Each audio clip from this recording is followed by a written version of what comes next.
Daniels. I say, it's Michael McIntyre.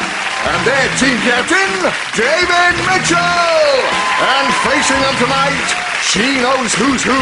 It's Lauren Laverne. He hasn't a clue. It's Graham Garden. And their team captain, Lee Mack.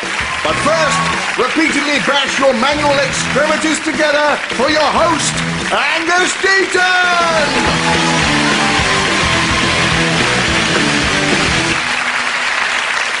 Good evening and welcome to Would I Lie to You, the only show where you have to spot which of our panellists are cheats, fibbers and downright liars. 1 in 5 people tell lies in the workplace, though if you work at a call centre, that figure rises to near a 5 in 5. 2/3 of all CVs contain lies, most often about age. For example, Jerry Halliwell's CV states she was born in the 20th century.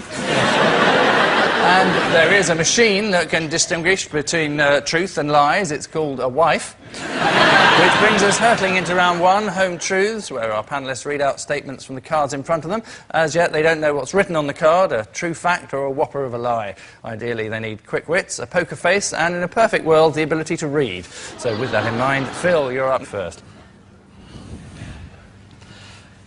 In real life, my next-door neighbour is called Ian Beale. Ah. Your next-door neighbour's called Ian Beale? Yes. Right. Where do you live? In Gospel Oak. Right. Which is in North London. It's North London. I live in North London. The Beales of North London. Yes. Yeah. There are 4 Beales. Yes? Yes. Who are the others? There's Mrs. Beale, Brian Beale and Ian Beale. And is he as wonderfully interesting as the character Ian Beale? Well, he's quite good fun. I drink with him sometimes. He's a postman. And he's always in the pub by 12 o'clock in Gospel Oak with the Old Oak. I've been in the Old Oak. Have you been in the Old Oak? Yeah, but I didn't buy a drink there. I left. You ran away, didn't you? It's quite... I thought they don't do goat's cheese tartlets here. No, they drink beer. That's what they do. So how did you find out about Ian Beale? Well, I met him in the pub. Right. And he said, oh, look, oh, hey, you're in EastEnders and I'm Ian Beale. Oh, right, but he never bothered shouting over the fence, when he saw you in the garden? No, I didn't know he lived next door to me. Shane McGowan lived there before he did. So this bloke followed a strict etiquette of shouting over the fence to people only if he moved in before them? No, I'm not saying that, am I? I'm saying he told me in the pub. Does the person that live on the other side of Ian Beale, does he talk to him? Over the fence? Sylvester McCoy? No. The real Sylvester McCoy or the real Sylvester McCoy? Lives next door but one? Yes. Do you know, suddenly, for the first time, I'm starting to believe him. Really? Well, anyone that was lying wouldn't make life harder by going, I know, I'll stay. I live next door to the old Doctor Who as well, that'll help. I can't imagine a postman buying Shane McGowan's house, is all. I can't imagine that. Are we saying it's a lie? I think it's a lie. I think it's a lie. I think that it's a lie as well. OK, they're saying that you're lying, Phil. Truth or untruth? Lie. Hey! It is a lie. Yep, it is a lie. Phil's next-door neighbour is not called Ian Beale. EastEnders, if you remember, once brought Dirty Den back from the dead, and they've recently done the same thing with Bobby Davro. So, Graham, your turn to astound. I have 5 pigs, all named after my favourite newsreaders. I wonder what the question's going to be here. At this point, we have to ask you which 5 newsreaders. Can't we guess them? Can't we guess them? No, we can't. Yeah, Please, can we guess them? You've got absolutely no idea. Ryan Hanrahan. Trevor McDonald. This is suicide. Are you working for them? Sorry. This is the opportunity where Graham has to rattle off 5 newsreaders and you've just handed him 4 on a plate. No, you're right. You idiot. No, you're right. Shall we give him more time? All right. Would you like a pen and paper, Graham? Maybe we should all leave the room and they can work on an essay about it. Can I ask? No, you can't. Garden. Silence. What are the name of the 5 newsreaders, please, Graham? What was the first one you said? Actually, he said Trevor McDonald, and that is one of the pigs is called Trevor McDonald. Yeah. One which you probably wouldn't have guessed is called Jackie Bird, because she's a BBC Scotland newsreader. All right. Do you live in Scotland? No, but it just looks like a Scottish pig.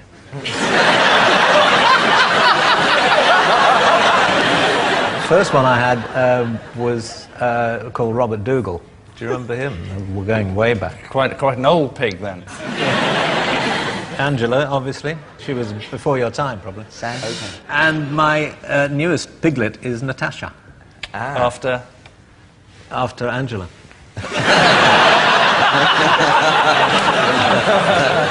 Where do you keep these pigs? Well, they're my pigs. I don't actually have a piggery at home, but there's a farm nearby which keeps them in the yard. And I go and visit them, and they take care of most of the feeding and stuff, but I go and feed them sometimes. And what do you feed them? Scraps. That's the name of my dog. Or at least it was. So have you met any of the 5 newsreaders that you've named your pigs after? I've met Trevor MacDonald and Angela Rippon. Have you said to them, I have a pig named after you? Would you? Do you think this is all adding up? Phil, what do you think? It's a lie. I think it's a lie. I think it's true, but obviously the majority rules. But I will never let it go if I'm proved right. Well, that's disarmingly honest. So you've effectively got to make a decision. I haven't think you, we're David? going to say it's a lie. OK, they're saying it's a lie. Graham, what's the truth? Shameful. It's a lie.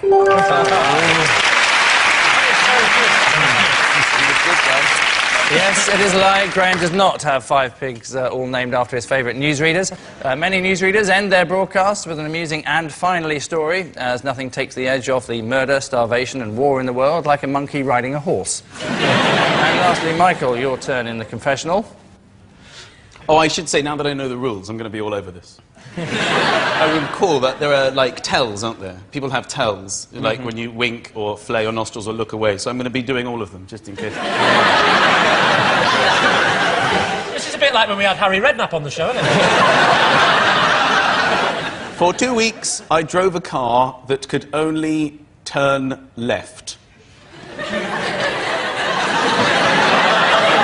When you say you drove for 2 weeks, you mean you couldn't stop? It just went on and on, turning left? No. I wouldn't like to be the sat-nav in that car. Turn right. Turn right! Will you turn right? Why could it only turn left? It was hit. My wife had an accident in it, so you couldn't turn the wheel right. You had to only go left. Why couldn't you turn the wheel right? Because the metal of the car. Hey, hang on, Michael, don't get so technical with me. The metal of the car, yeah? Can you be more specific? What bit of the metal of the car? The metal bit. It was the front bit over the wheel was bent into the wheel, so you could no longer turn the wheel to the right. So at no point in the 2 weeks you were driving and there was only one way to go, which was a sharp right? At one point, yes. You're at the corner of a road, sharp right, you're at that corner, Yes. you realise you can't turn right. Yes. Tell me what happens next. You go left, left and You left. can't, you're on a sharp bend to the right, there's no left. I wouldn't have been there because I've pre-planned my journey. It's very frustrating when you've got to be there and you realise the only way to get there is to go left, left, left, left, and left again. That's why it must be very annoying to be a ballroom dancer. Because you've just got to get there, and you've got to go round and round. And it'd be quite simple just to go plunk. Graham, what do you think? I think he's lying. Lauren? I think probably lying. We all think as a team that not only is it a lie, it's a pretty bad lie. In fact, a lie that you should be ashamed of, and you should leave the show immediately. It's just over there on your right. You might have to go through there, through there, through there. How do you like this? It's true! Get over yourself!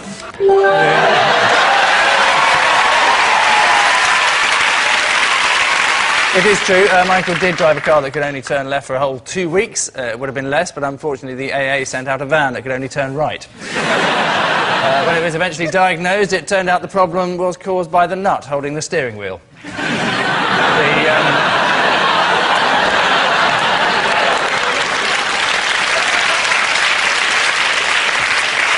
And to Ring of Truth. A round on the surface quite simple, but in reality even easier. I read out some bizarre statements about celebrities, and our teams take turns to decide whether those claims are truth or trash.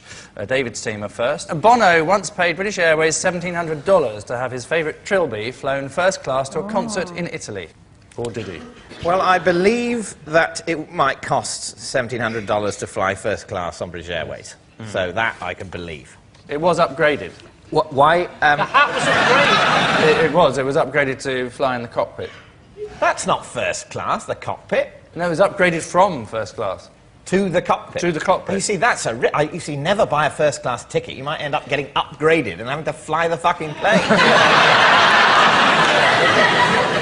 If he needed it as a prop, then, you know, it's justifiable. No, but it's not justifiable to send it first class. You can put it in the hold, or you can put it in economy. With the scummy hats. Yeah. So were they wearing it in the cockpit? I think it was sitting in the cockpit. Because that would freak me out if I was waiting for a flight and I looked out the window and there's some captain with a trilby on. I couldn't be dealing with that. What do you think? You don't... I think yes. Rock and roll, you know. People do things like that, you know. I'm leaning on lie. You're leaning on lie, you're leaning true. Yes. I'm going to go lie. OK, and I can tell you it is absolutely true.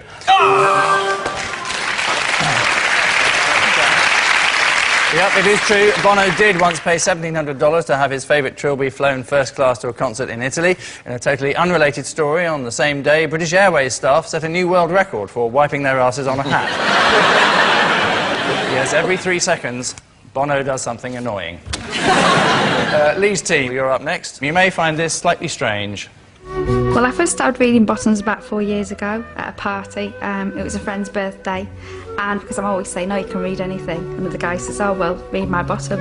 And I did do, and made some predictions, and they came true, so that was how it started. Your boyfriend, is he having problems with his car at the moment? Yeah. He's very enthusiastic about this car as well. It's his happy project, isn't it? His baby, if you like. Do you think I'm on the right career path? I feel your management are very impressed with what you've done so far, because you've clinched some tricky deals.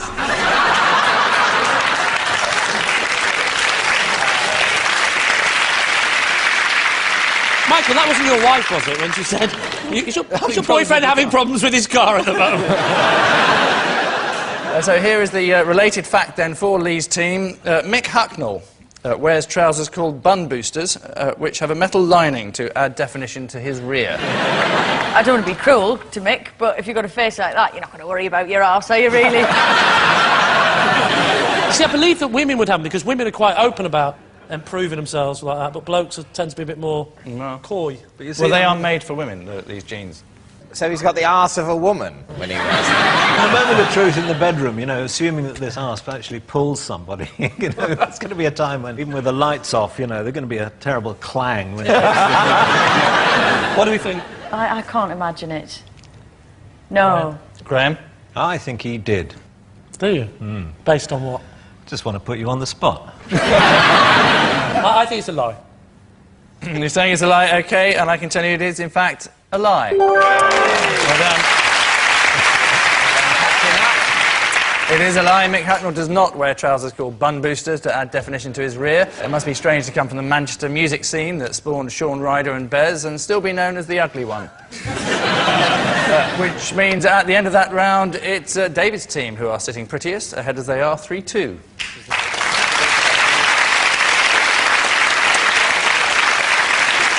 Our next round is the curiously titled This Is My, in which Lee's team all claim to have a special relationship with our mystery guest. Only one of them is telling the truth, and it's David's team's job to go through the charade of carefully interrogating Lee's team before taking a wild stab in the dark.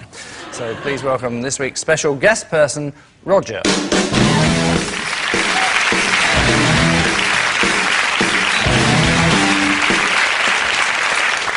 So, Graham, what is Roger to you? This is my friend Roger. I presented him with a prize at the Chipping Norton Giant Vegetable Competition.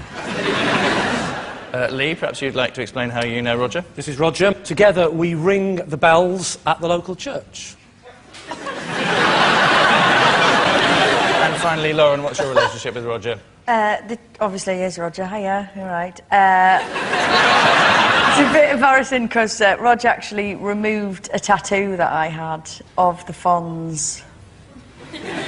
So, there you have it. A vegetable-growing champion, if we believe Graham, a church-going bell ringer, according to Lee, or an expert Fonz tattoo removal surgeon, if we believe Lauren. David's team, where to begin? Right, Lee, what's the church? East Molesey Methodist Church.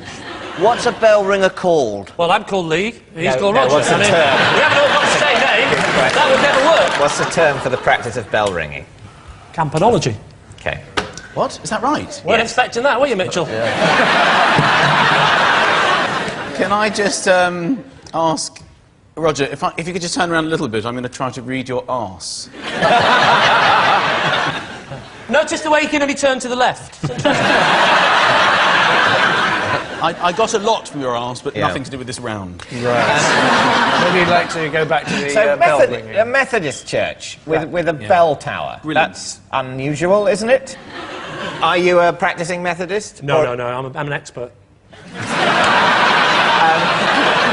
How many times have you rung the bells with Roger? How many times I've rung the bells with Roger? Probably about 6 times, but So you- I've done it about 8 or 9 times, 10 times. What was it about 2.5 months ago that said, I need a new hobby? I met Roger. I was at a neighbour's party, and we got chatting. I'd had a few to drink. I started doing what most people do, you know, which is slightly jokingly ribbing him about his hobby. And then he said, well, you should come down sometime and try it. So for a laugh, I did. And it was actually quite good exercise, so I thought, you know what, I'm going to do this. David, would you like to interrogate any of the others? Right, yes. Why did you get a tattoo of the Fonz? It was kind of like a sort of late 90s ironic statement. Like, oh, yeah, that'll be funny, let's go and do it. You know, we're all kind of at a party, just being daft. And I was like, yeah, you know, brilliant, yeah, I'm going to do it. And went off and did it. And then obviously thought, I've got Henry Winkler on my thigh for life. How do you remove a tattoo?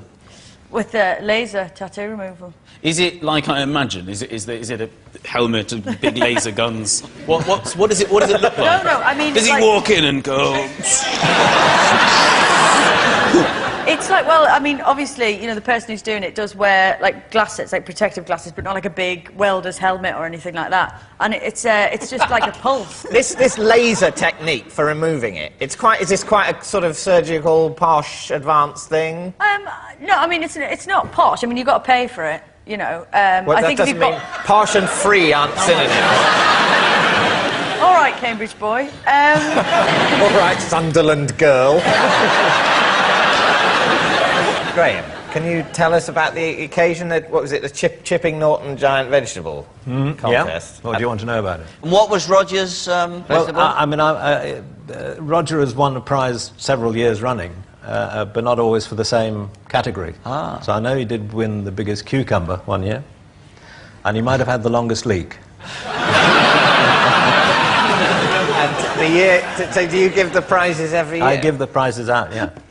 How do you know, Graham, if someone brings a sprout and they say this is a really massive sprout, how do you know it's not just a cabbage? As to be proof, it's been cut off a stalk with other sprouts on it.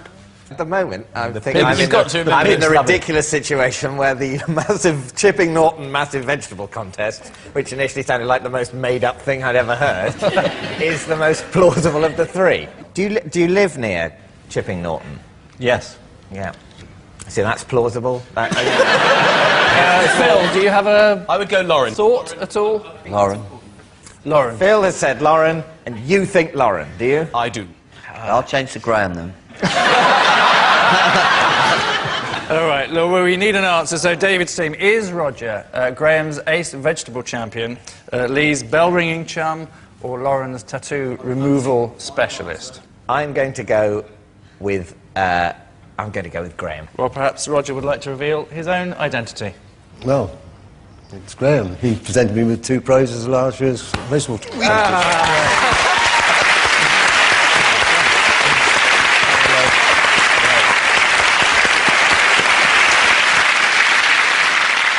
So Roger has won the Chipping Norton Giant Vegetable Competition. Roger's cucumbers are grown purely for size at the expense of all taste and texture and are available at all leading supermarkets. Roger's longest leek was also up for a prize from the British Innuendo Society, as a result of which they gave him one. So, all that means at the end of that round, it's Lee's team who are left licking their wounds, behind as they are 4-2.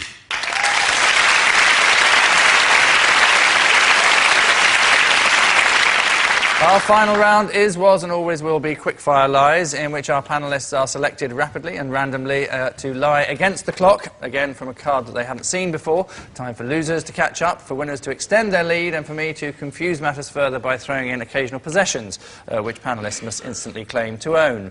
Lee's team are behind, so need, quite frankly, to get their act together, starting with Lee. For 6 months, I cleaned the windows of the Empire State Building. Did you finish? I didn't finish it. Of course, as we all know, it never finishes. What? It's like the Forth Road Bridge. No, it's taller. Oh, right. So when was this in your life? About 1987. Right, and why were you in New York? I was just backpacking around America. And you decided, I'll stick here for... Well, I wasn't backpacking around going like that and going...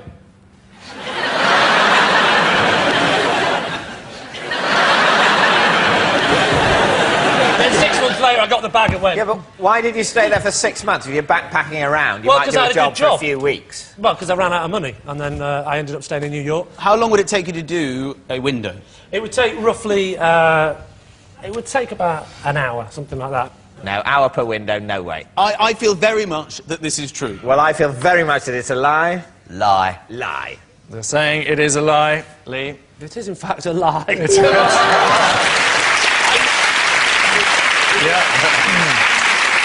Yes, it is a lie. Lee did not clean the windows of the Empire State Building for 6 months, although the hardest part of the job traditionally has been scraping the huge amounts of giant gorilla shit off the side of the building. Next. David. When I was little, I used to dress myself as an 18th century nobleman. Yeah, you definitely did. Look at him. Yes. Why? Yeah. Well, fun. Can you describe the What did costume? you wear, yeah? Well, it wasn't perfect. It basically involved tucking my trousers into my sort of knee-length socks and tying a bit true. of string around a small mac to make it more like a kind of tailcoat. I'll be honest with you, I could have wandered into a costume drama and people would have gone, that's not right. What did you do when you were dressed up? I had a sword. Ah, Right. did you have sword fights? Sort of with the air. No shield? No, they didn't. No, it's not that. In the 18th century... No, that's all wrong. Shield? No. What do you think, Lauren? Yeah, totally. It's David. Yeah, definitely. Graham? I think it's true, yeah. I can just see him in his little Mac. Lee? I don't know. It's too David. Too Too obvious, you know what I mean? I'm reluctant to say yes, but I will go with the team. David, I believe you are telling the truth. OK, David. Well, it is, in fact, true.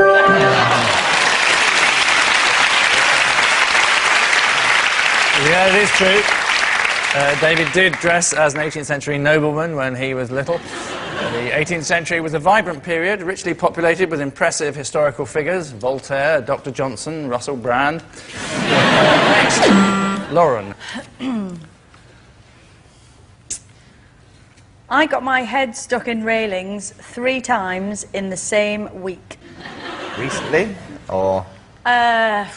No, this is when I was very little, quite young. What were you trying to achieve through these railings? Well, nothing. I wasn't, like, trying to get to the other side. I'm not a fucking idiot, am I? Well, how long was your head in there? When you're a kid, time flies, doesn't it? No, quite the reverse. When you're a kid, time feels a lot longer. A year when you're, like, 3 is 1/3 of all the time you've known. Well then, yeah, it felt like ages. teenagers. Did you freak out and scream and cry, or were you sort of calm about it? I think I was kind of like stupid enough to do it, but intelligent enough to be embarrassed. So I didn't make too much of a fuss. I was just, oh God. How old were you? Like a kid, like 6. Five. Because I don't think I was intelligent enough to be embarrassed when I was 5. When I did something incredibly stupid when I was 5, I would just happily have cried and shouted and said, get me out of this situation, ow, ow, rather than going, oh, I've actually been rather a fool. All right, so, David, what kind of decision are you veering towards at the moment? I suppose, well, it's eminently plausible. Shall we say true? OK, we'll say true. You're saying it's true, OK. Lauren, are you lying through your teeth? OK, it is... true!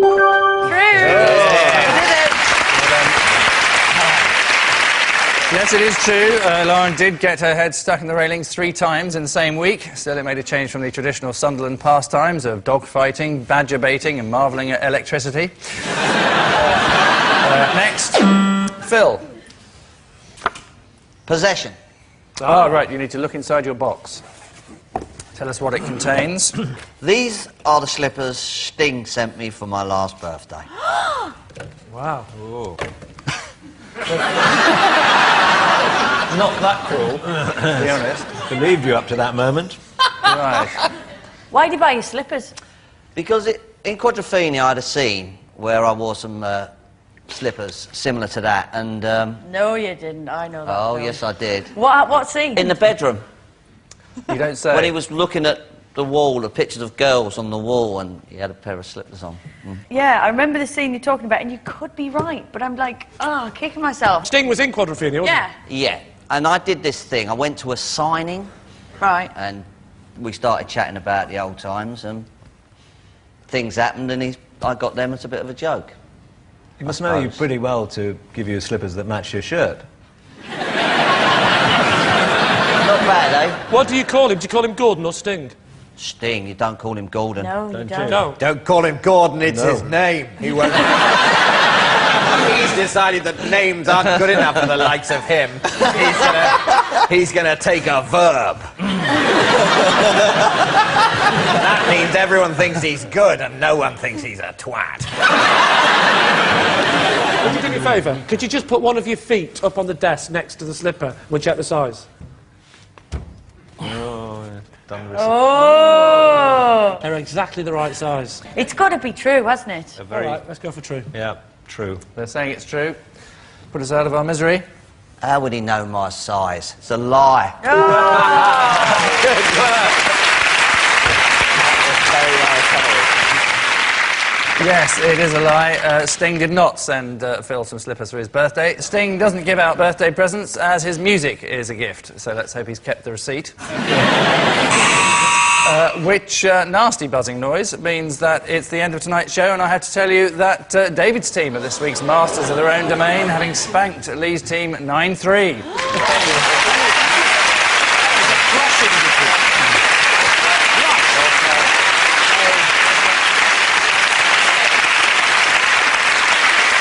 So, hurrah to our winners, Yabu sucks to our losers, and I leave you with news that according to scientific research, a common indicator that someone's lying is if they start sweating.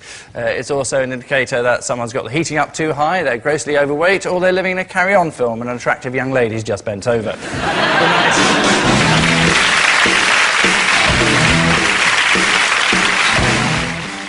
With their sketch show, the comedy duo Armstrong and Miller, coming up next on BBC One.